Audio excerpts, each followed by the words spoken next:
नमस्कार आमार भुड़ीभोज चैनेले सकलके स्वागत जानाई। Welcome to my channel Bhuribhoj. आमी आजके बानाबो चिचिंगा आलुर तरकारी। এই রেসিপিটা আপনারা ভাত রুটি দুটোর সঙ্গে খেতে পারবেন। তার জন্য এখানে আলু, চিচিঙ্গা আর পেঁয়াজ আর লঙ্কা কুচি লাগবে। আর চিচিঙ্গাগুলোকে এইভাবে সরু করে পাতলা করে কেটে নিতে হবে। প্রথমে খোসা অল্প রেখে গোল গোল করে কেটে নিয়েছি, তারপরে মাঝখান থেকে একটা ফালি দিয়েছি। এবার ফ্রাইং প্যানে সাদা তেল গরম করে নেব। রেসিপিটা আমি সাদা তেলে করছি, চাইলে আপনারা সরষের তেলও করতে পারেন। এবার কালো জিরে দিয়ে দিলাম, কালো জিরেটাকে তেলে ভেজে নেব। কালো জিরেটা ভাজা হলে এবার এর মধ্যে দিয়ে দেব পেঁয়াজ কুচিটা। এখানে আমি একটা বড় সাইজের পেঁয়াজ ও 4-5টা লঙ্কাকে ছোট ছোট করে কুচিয়ে নিয়েছি। ছোট পেঁয়াজগুলো দুটো ব্যবহার করবেন। এবার পেঁয়াজের মধ্যে দিয়ে দিলাম হলুদ গুঁড়ো। হলুদ গুঁড়ো দিয়ে ভালো করে মিশিয়ে নিয়ে পেঁয়াজ আর লঙ্কা কুচিটা ভাজা ভাজা করে নিতে হবে।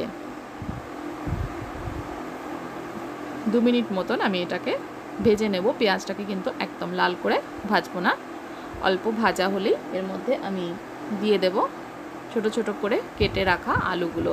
পোস্তর আলু আমরা যেভাবে কাটি ছোট ছোট করে একটু এইভাবে কেটে নেব।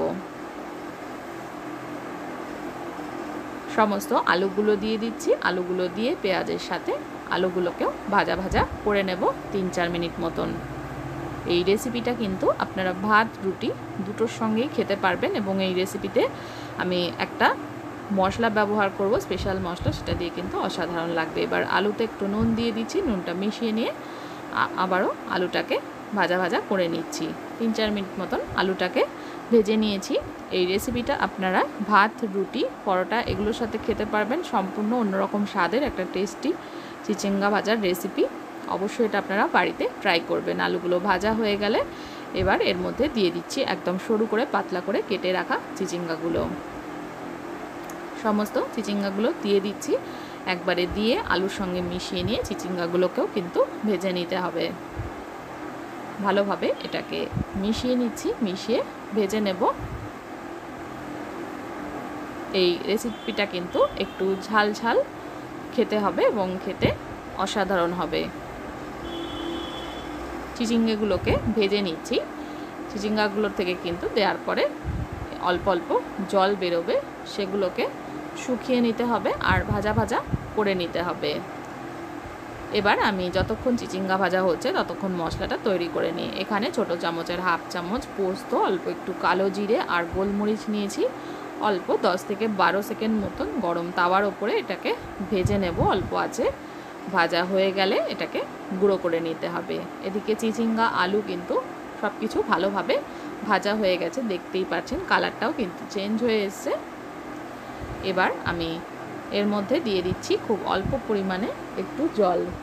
এই জলটা দিয়ে চিচিঙ্গা আলু এগুলোকে ভালো করে সেদ্ধ করে নেব। এই জলটা কিন্তু সম্পূর্ণ শুকিয়ে নিতে হবে, তরকারিটা মাখা মাখা হবে। এবার জলটাকে শুকিয়ে নিচ্ছি। জলটা শুকোতে শুকোতে কিন্তু আলু আর চিচিঙ্গা দুটোই ভালোভাবে সেদ্ধ হয়ে যাবে।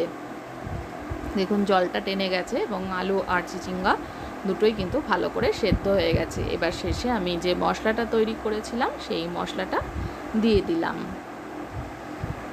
ভালো করে এবার মিশিয়ে নিচ্ছি। মশলাটা ভালো করে মিশিয়ে নিলেই এটা একদম রেডি হয়ে যাবে।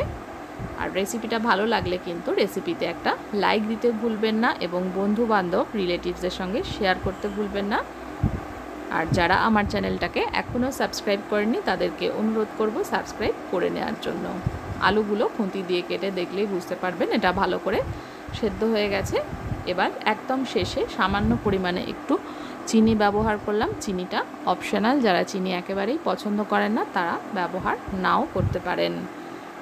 চিনিটাকে ভালো করে মিশিয়ে নিয়ে চিনিটা ভালোভাবে মিশে গলে গেলে এটা একদম তৈরি হয়ে যাবে।